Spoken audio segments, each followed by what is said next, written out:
c'est Kevin, j'espère que vous allez bien, moi ça va nickel. On se retrouve pour une toute nouvelle vidéo débriefing pour le compte de la 16e journée de DR Arkema avec le match qui opposait l'ASJ Soyaux face au Girondins de Bordeaux. Mais avant cela, n'hésite pas à t'abonner à ma chaîne YouTube, à lâcher un gros pouce bleu, à me suivre sur Facebook, Instagram et Twitter, ainsi que ma chaîne Twitch qui sont dans la description, et activer la petite cloche pour être au courant de mes prochains débriefings.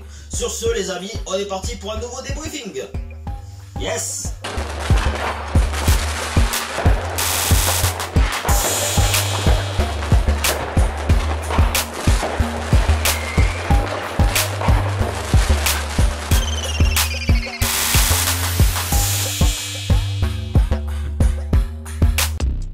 Donc, je précise juste avant de commencer la vidéo que je n'ai pas pu enregistrer la première période du match de l'ASJ Soyaux contre Bordeaux suite à un bug de streaming.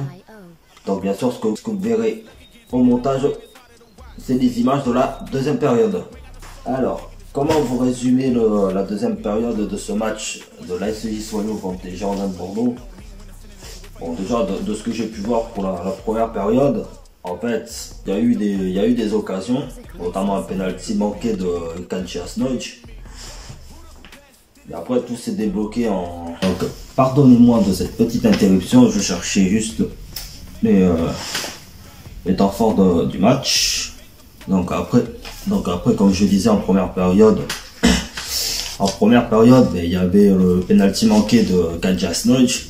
Et puis à la 53e minute, tout s'est débloqué grâce à un but de Julie Dufour. Après un petit cafouillage. Et c'est vrai que bon, après il y a eu deux autres buts en fin de match de Mal Garvino et de Melissa Gomez.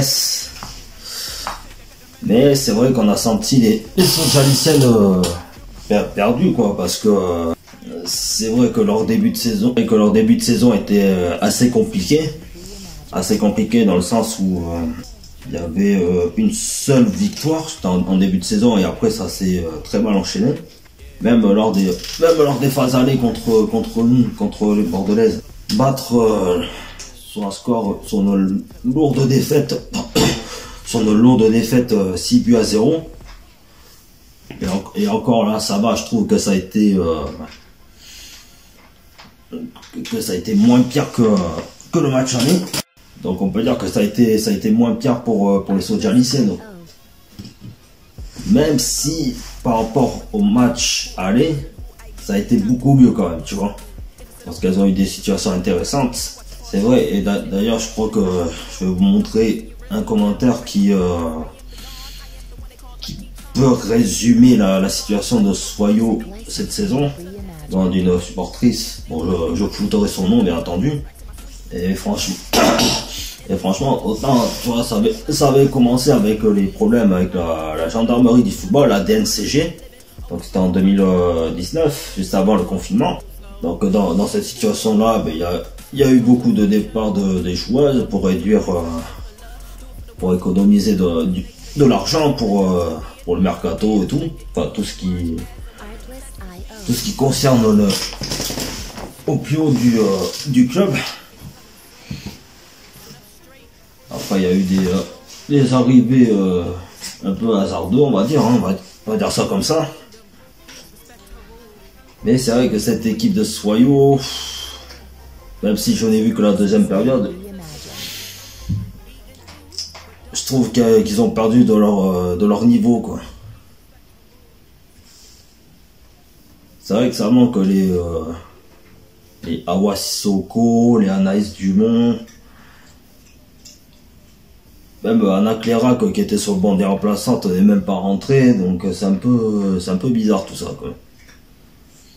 Et puis du côté des Bordelaises, ben voilà, on a pris une bonne option de reprendre la 5e place à égalité avec Montpellier qui a fait match nul contre le Paris Saint-Germain ce vendredi soir.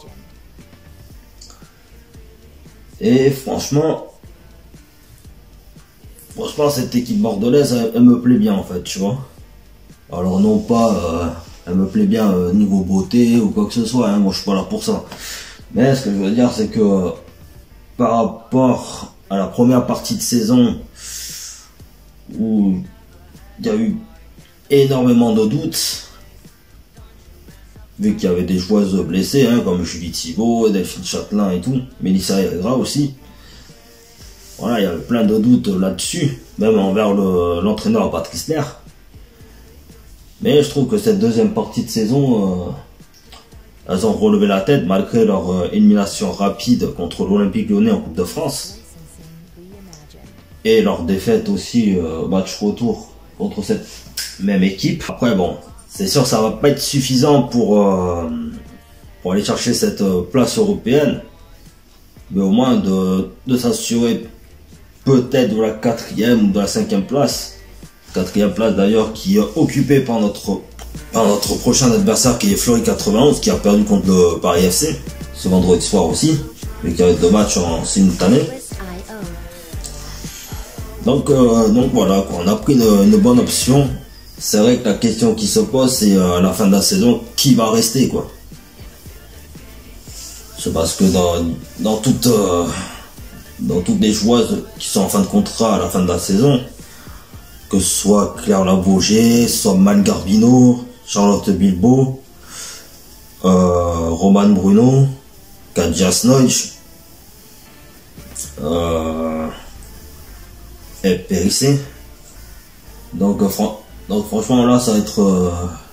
là il reste 17, 18, 19, 20, 21, 22. Là il reste encore 6 matchs. Ça va être le grand sprint final. Donc après c'est sûr que on aimerait tous les garder. Mais bon après s'il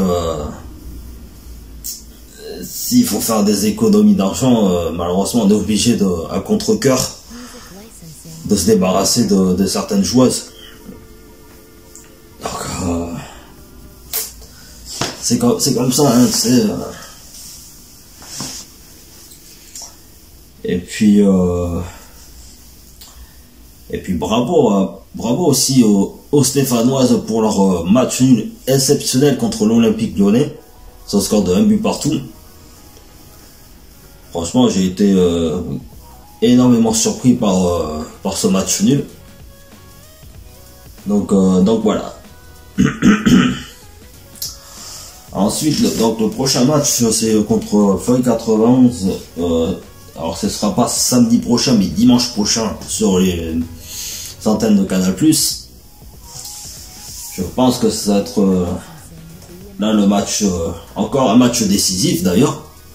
Peut-être encore un match décisif parce que on est juste à 2 points de Fleury 91. Et en cas de victoire on peut s'approprier cette 4e place.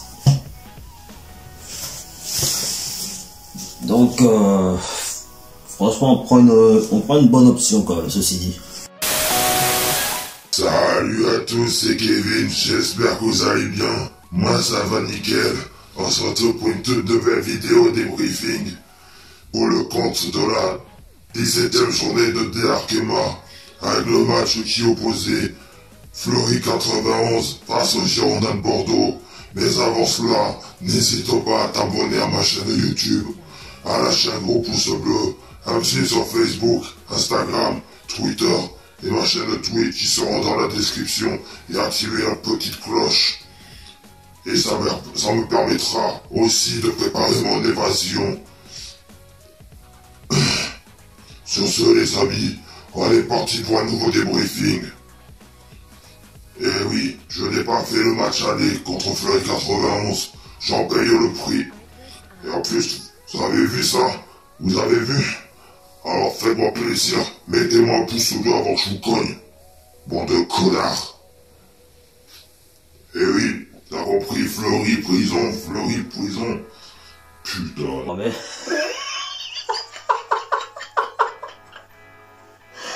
oh putain, mais même pour faire une vanne pourrie enculée, je l'assume pas. Putain. Allez, c'est parti. Coupé.